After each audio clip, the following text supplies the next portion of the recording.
Atau pernah kepikiran nggak sih melihat Ramadan itu sebagai sebuah proyek rebranding nggak sih?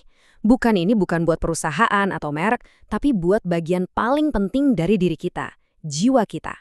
Yuk kita kupas tuntas.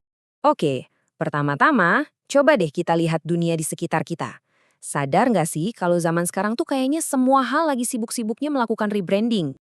Pasti sering lihat kan perusahaan-perusahaan raksasa tiba-tiba ganti logo. Tujuannya? Ya biar kelihatan lebih seger, lebih kekinian, lebih relevan aja gitu di mata kita semua. Nggak cuma di dunia bisnis loh, di politik juga sama. Politisi ganti slogan kampanyenya, ganti cara ngomongnya, semua disesuaikan biar pesannya lebih nyambung dan kedengaran merakyat. Nah, ini nih yang paling seru. Bahkan warung kopi yang tadinya sederhana di pojok jalan, sekarang bisa aja ganti nama jadi Coffee Experience Hub. Keren sih, tapi intinya semua demi citra baru. Tapi ironisnya, di tengah semua kesibukan buat poles citra luar ini, ada satu hal yang justru sering banget kelupaan buat di rebrand, yaitu diri kita sendiri. Nah, disinilah kita masuk ke inti permasalahannya. Kalau ada yang paling butuh rebranding, itu sebenarnya bukan merek kopi atau logo perusahaan, tapi jiwa kita. Coba dibayangin sejenak, jiwa kita ini ibarat perusahaan tua yang udah mulai kehilangan arah. Produk-produknya udah usang, kedaluarsa, dan cuma numpuk di gudang. Ini nih, gambaran modernnya yang kena banget. Kita tuh teliti banget ya buat update status media sosial, ngejaga feed Instagram biar rapi. Tapi, kita sering lupa buat mengupdate status iman kita. Membiarkan isi hati kita, berantakan. Jadi, produk kedaluarsa ini apa aja sih?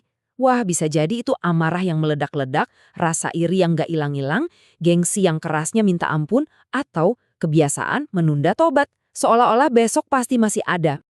Tapi tenang, selalu ada harapan. Ada solusi yang datang setiap tahun. Yuk kita lanjut dan lihat gimana Ramadan bisa jadi jawaban yang sempurna buat masalah ini. Jadi, ini dia poin krusialnya. Kita perlu mendefinisikan ulang Ramadan. Ini bukan cuma soal nahan lapar dan haus dari subuh sampai maghrib. Ini adalah sebuah proyek besar rebranding jiwa.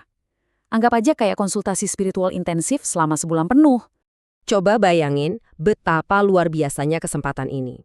Ramadan itu datang kayak seorang konsultan spiritual profesional yang siap bantu kita merombak total perusahaan jiwa kita.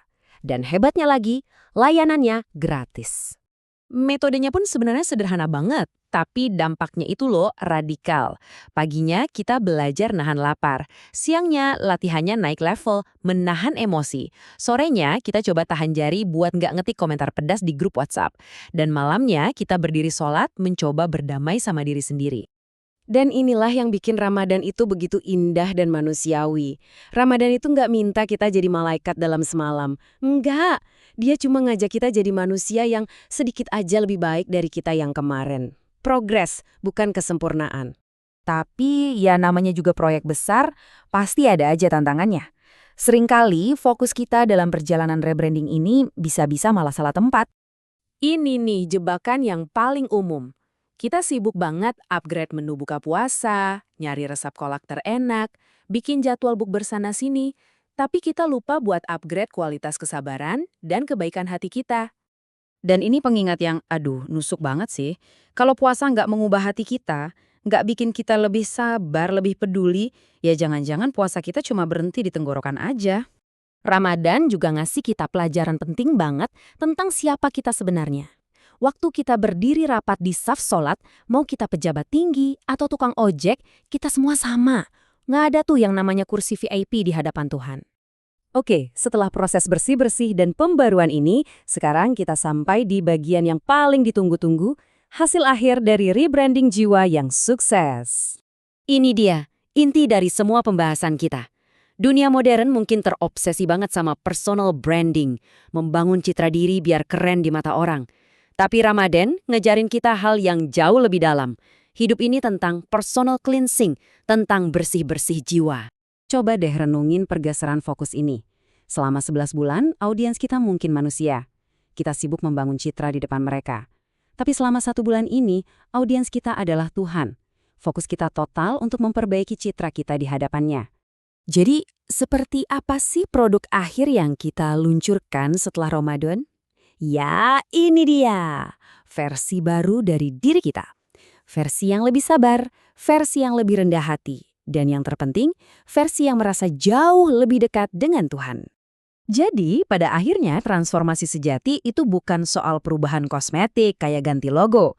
Rebranding sebuah jiwa itu cuma butuh satu hal, sebuah awal yang baru.